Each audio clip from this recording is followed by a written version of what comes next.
Prior to 1929, macroeconomics was a neglected branch of economics because it was believed that aggregates are nothing but sum total of individuals and hence there is no need of studying the aggregates separately.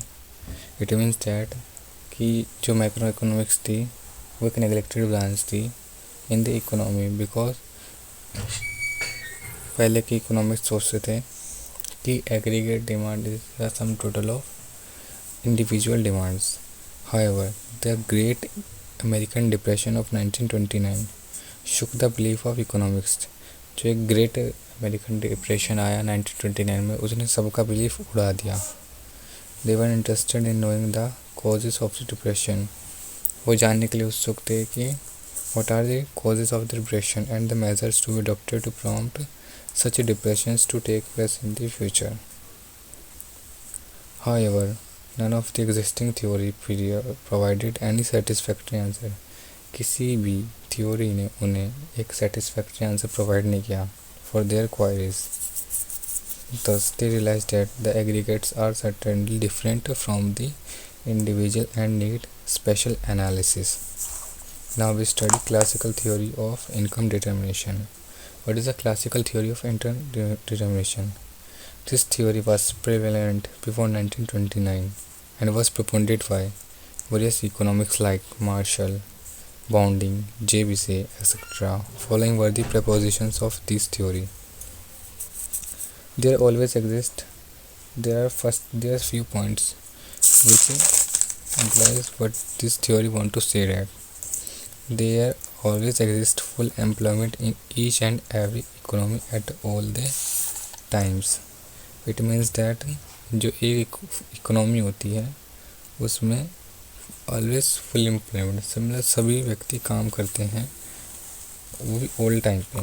Full employment means refers to as a situation when all those मतलब वो सारे व्यक्ति जो काम करने के लिए इच्छुक हैं वो are willing and able to work काम करने योग्य हैं एट प्रिवेलिंग वेज रेट मतलब एक अच्छे दाम पर तो उनको वर्क मिल रहा है. इसे कहते हैं full employment. What is full employment? It refers to a situation when all those who are willing to able to work at the prevailing wage rate are able to get the work. It shall be noted that full employment doesn't mean zero employment. ये मतलब इसका मतलब ये है कि full employment का मतलब नहीं होता है जीरो एम्प्लॉयमेंट. जीरो एम्प्लॉयमेंट मतलब जीरो एम्प्लॉयमेंट होती है.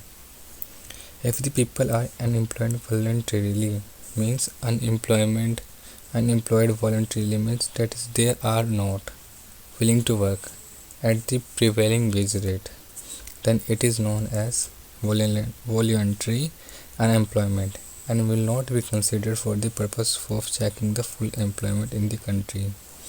और इसमें फुल एम्प्लॉयमेंट में इसे काउंट नहीं किया जाएगा. Similarly frictionally unemployment peoples are also not considered as unemployed for the purpose of measuring full employment. मतलब जो व्यक्ति काम करना नहीं चाहते वो अनएम्प्लॉयड में नहीं गिने जाएंगे. फ्रिक्शनल अनएम्प्लॉयमेंट क्या होता है? Frictional unemployment it is the temporary unemployment means जो एक टेम्परेरी एम्प्लॉयमेंट होती है जो कि थोड़े से समय के लिए होती है ड्यू टू जॉब चेंजिंग्स मतलब जो पीपल जॉब चेंज करते हैं. Thus, for employment doesn't mean absence of unemployment rather. अब आगे बढ़ते हैं. It implies that absence of involuntary unemployment. Involuntary employment क्या होता है? Involuntary unemployment refers to a situation where the people are willing to work on the prevailing wage rate but are not able to get the work or find the work for themselves. इसका मतलब ये है full employment economy में involuntary unemployment absence होती है. मतलब जो व्यक्ति काम करना चाहता है उसको काम मिलता है, ये नहीं कि उसको काम नहीं मिल रहा है at the prevailing wage rate. Second point आता है हमारा an economy attain equilibrium always at full employment level.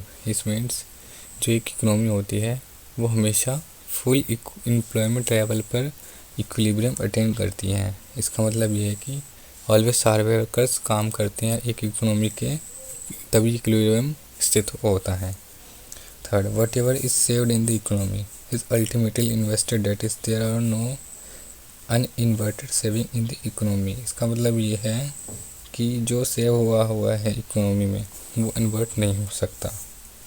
No government interventions is required for functioning of the economy. Fourth point ये कहता है कि कोई भी गवर्नमेंट की हमें इंटरवेंशंस में कोई भी गवर्नमेंट का छेड़छाड़ कोई भी गवर्नमेंट की हमें मौजूदगी नहीं चाहिए इकोनॉमी में। फिफ्थ इम्पोर्टेंट है, supply creates its own demand. इसका मतलब ये है, ये सेज लॉ ऑफ मार्केट्स है। What is says law of markets?